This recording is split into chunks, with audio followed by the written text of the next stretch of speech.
Starting guitar can be a grueling climb, filled with finger pain, boredom, and confusion as to why you haven't yet earned the respect of your father. Sometimes it's helpful to have motivation to keep you going.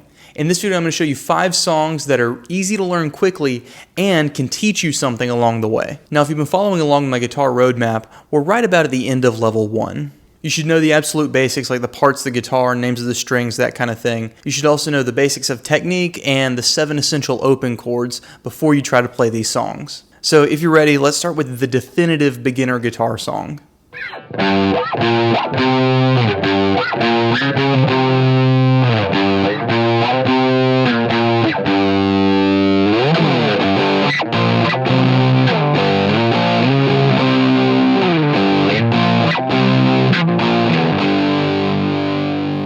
Now, all the internet memes aside, Smoke on the Water by Deep Purple is actually a great song to play when you're first starting.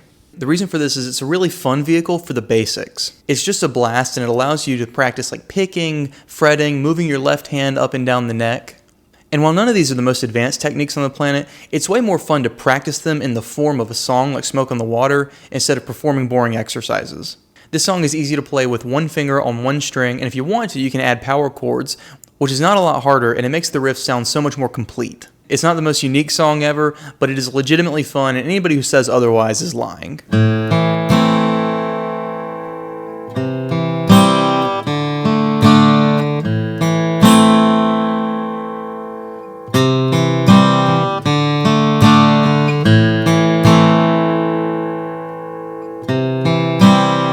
Hurt, the Johnny Cash version, is possibly the pinnacle of the sad cowboy aesthetic. Also, if movies are to be believed, it captures the feeling of being an aging X-Man coping with his own mortality.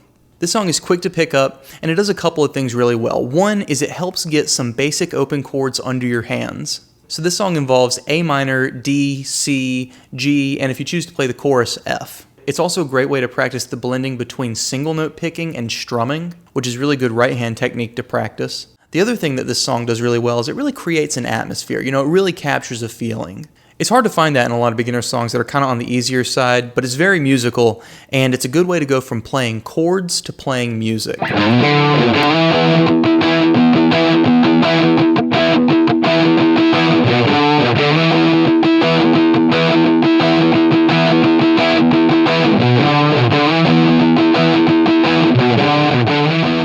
Whole Lot of Love. Where do I begin? This is one of those songs that Led Zeppelin liked so much when they heard Muddy Waters sing it, they decided to record it themselves and call it their own song. But come on, that's not plagiarism, is it? Either way, this song is essential classic rock and it's easy to pick up and it has something to teach you, so let's talk about it. This riff is made up of an E power chord, a simple phrase, and a lot of down picking.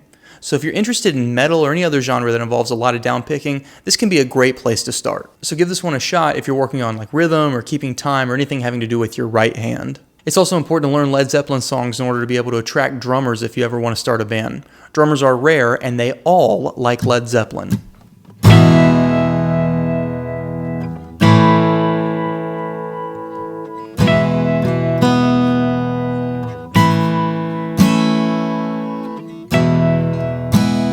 For What It's Worth is by a band called Buffalo Springfield. Now, Buffalo Springfield is a band with an identity crisis.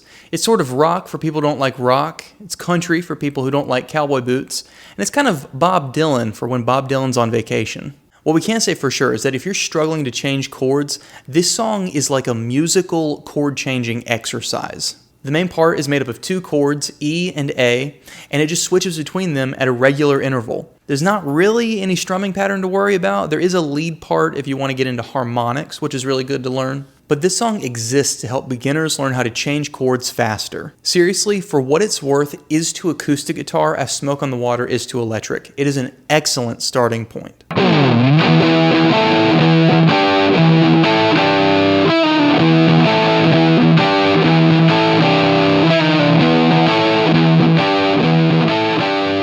School's Out by Alice Cooper is my personal favorite song to play on this list. It makes you want to break out the guy liner, the leather pants, tour the world, and then become the lead in your own comic book. I'm not making that up, that's real, look it up, it's incredible, we love you, Alice Cooper. After all, it is easy to see the career progression between being a recording artist and touring musician to being a crime fighter. This riff is quintessential rock and roll, and while it's easy to pick up, it's definitely the most advanced of the songs on this list. The rhythm is a little bit more complex. You get into playing what's called double stops, and the whole thing happens pretty high up on the neck. But if you're willing to push yourself just a little bit, this is still pretty easy to pick up. It is a lot of fun, and it will actually really push your guitar playing forward.